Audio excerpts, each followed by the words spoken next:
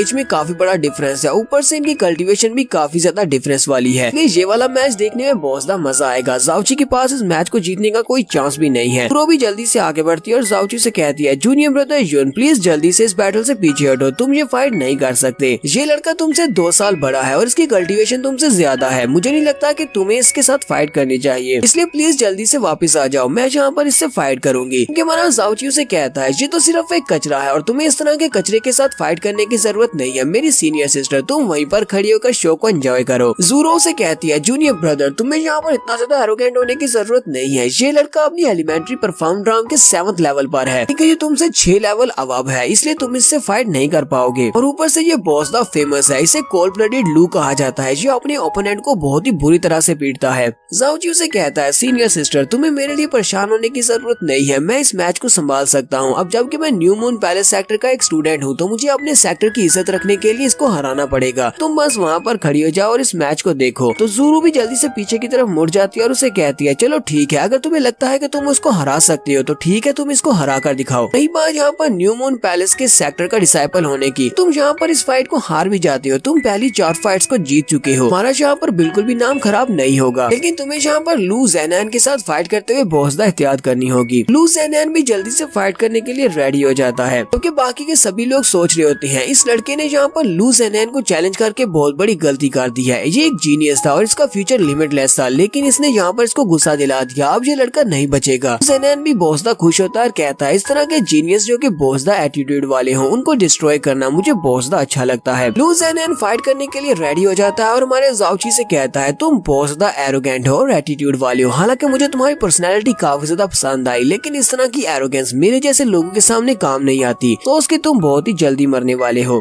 फिलहाल तुम्हारी पूरी बॉडी तुम्हारे पास है, इसलिए अपनी पूरी बॉडी के साथ अपनी आखिरी मोमेंट्स को एंजॉय कर लो, क्योंकि बहुत ही जल्दी मैं तुम्हारी बॉडी के बहुत सारे पीसेस करने वाला हूँ। और वो अपनी एनर्जी को रिलीज करते हुए हमारे ज़ाओची के ऊपर अटैक करता है। तो उसकी एनर्जी जैसे ही ज़ाओची की बॉडी के साथ टकराने लगती है, ज़ाओची सामने से अपने शैडो मूव को यूज करते हुए गायब हो जाता है। लू ज़ेनैन भी देखकर काफी हैरान होता है। वो कहता है ये तो सिर्फ एक क्लोन था। ज़ाओची कहता है इस बंदे की तलवार तो वाकई में काफी ज्यादा तेज है, इसीलिए इसको कोल्ड ब्लडेड लू कहा जाता है। तो यहाँ पर मेरे वाइटल पॉइंट्स के ऊपर अटैक कर रहा है ताकि ये मुझे मार सके। शुक्र है कि मैंने ब्रोकन शैडो टेक्निक को मास्टर किया हुआ है और उसके साथ साथ मेरे पास मेरी पिछली लाइफ का एक्सपीरियंस भी है। इसी वक्त लू ज़ेनैन फिर से अपनी तलवार को घुमाते हुए हमारे ज़ाओची के ऊपर एक स्ट्राइक लगाता है। तो ज़ाओची जल्दी से जंप करते हुए साइड पर हटता है और उसके अटैक को अवॉइड कर लेता है। ज़ाओची कहता है दोनों बार इसने मेरे पर अटैक किया और दोनों बार इसने मेरे वाइटल आर्गन्स को हिट करने की कोशिश की है। लगता है कि ये मुझे यहाँ पर मारने की कोशिश कर रहा है। कि बाकी के सारे बच्चे भी बातें कर रहे होते हैं। लू ज़ेनैन ये वाकई में कोल्ड ब्लडेड है, ये तो यहाँ पर अपने ओपोनेंट को मारने की कोशिश कर रहा है, वो भी पैलेस के अंदर। लोग न्यू मून पैलेस सेक्टर के अंदर खड़े हैं और पैलेस के एल्डर भी यहीं पर है और उनके सामने ये उनके डिसाइपल को मारने की कोशिश कर रहा है। एल्डर कीन भी हमारे ज़ाओची की तरफ देखकर सोच रहे होते हैं। हालांकि ये लड़का अपनी एलिमेंट्री परफॉर्म ग्राम के फर्स्ट लेवल पर है, लेकिन फिर भी एक सेकंड के लिए मुझे महसूस हुआ जैसे इसकी बॉडी के अंदर से जबरदस्त ऑरा की पावर निकल रही है। यहाँ पर चल क्या रहा है, ये लड़का कौन है और यहाँ पर इसका मकसद क्या है। मुझे तो लगता है कि ये लड़का यहाँ पर अपनी ट्रू सेंस को छुपा रहा है। शुरुआत से ही यहाँ पर बहुत ही एरोगेंटली बिहेव कर रहा था, सभी को ये यहाँ पर चैलेंज कर रहा है। 7 बड़ी फैमिलीज को इसने यहाँ पर खड़े होकर चैलेंज कर दिया। जब इसने ब्रदर टाई के साथ फाइट की ये बहुत ही नरम दिल हो गया था और बहुत ही अच्छे से पेश आ रहा था। के बारे में ये कहना कि इसकी पर्सनैलिटी एरोगेंस वाली है तो ये तो गलत होगा, क्योंकि इसे पता है कब बैक डाउन होना है और कब आगे बढ़ना है। एल्डर किंग कहते हैं अगर मेरा गेस ठीक है तो मुझे लगता है कि ये लड़का जानबूझकर 7 बड़े सेक्टर्स को यहाँ पर प्रोवोक कर रहा है। लेकिन इसका मकसद क्या है, ये 7 बड़े सेक्टर्स को यहाँ पर गुस्सा क्यों दिला रहा है। नया सेक्टर लीडर होने के नाते मुझे इस सब के बारे में पता लगाना होगा कि इस लड़के का मकसद क्या है और ये क्या चाहता है। मास्टर सीकोंग भी वहाँ पर बैठे ये सब कुछ देख रहे होते हैं। मास्टर सीकोंग कहते हैं लू ज़ेनैन ने यहाँ पर तकरीबन 100 बार अपनी तलवार को घुमाया होगा, लेकिन हमारा ज़ाओची बार बार उसके अटैक्स को अवॉइड कर रहा है। लू ज़ेनैन अपनी तलवार के साथ अभी तक हमारे जुंची के कपड़ों को भी टच नहीं कर पाया। अगर हमारा जुंची लू ज़ेनैन से यहाँ पर इस फाइट को हार भी जाता है कि हमारे पैलेस की इंसल्ट नहीं होगी कि इतनी देर तक लू ज़ेनैन के सामने जो कि उसे 2 साल बड़ा है टिक पाना भी काफी बड़ी बात है। एल्डर सीकोंग सोच रहे होते हैं ये लड़का यहाँ पर जिन स्पेशल मूवमेंट्स को यूज कर रहा है और जिस तरह इसके पास बैटल का एक्सपीरियंस है, पता नहीं है कि इसकी उम्र सिर्फ 16 साल है। इस तरह का बैटल एक्सपीरियंस तो 25 से 26 साल की उम्र में ही आ सकता है। मुझे तो ज़ाओली की समझ नहीं आती क्या है मेरे दोस्त ने अपने इस पोते को कैसे रेस किया है। उसका पोता तो एक जीनियस है। तो यहीं पर फाइट के दौरान जब हमारा ज़ाओची उसके अटैक्स को अवॉइड कर रहा होता है, मोली चिल्लाकर उसे कहती है बेवकूफ कहीं के,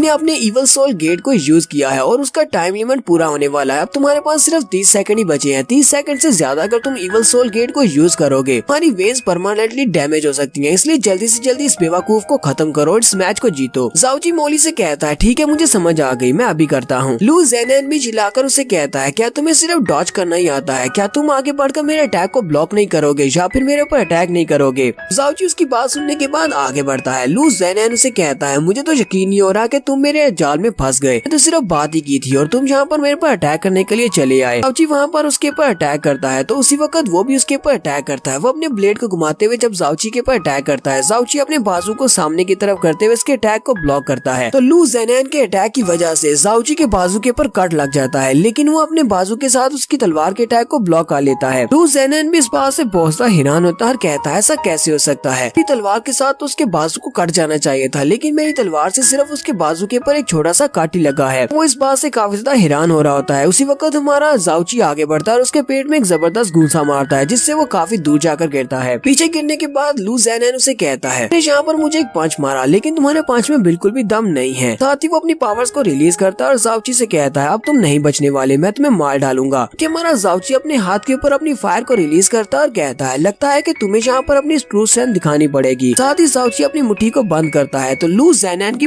पूरी बॉडी आग से कवर हो जाती है और उसकी बॉडी को आग लग जाती है, क्योंकि हमारे ज़ाओची के पास फायर पावर भी है। बाकी के सभी लोग जो देखकर बहुत ज्यादा हैरान हो जाते हैं, क्योंकि ज़ाओची ने पहले अपनी फायर पावर उन सभी को शो नहीं करवाई थी। यहीं पर हम लोग अपनी एपिसोड एपिसोड 30 का एंड करेंगे। एपिसोड की एक्सप्लेनेशन अच्छी लगी हो तो कमेंट करके जरूर बताइएगा। चैनल को सब्सक्राइब कर दे, वीडियो को लाइक और शेयर कर दें। शुक्रिया।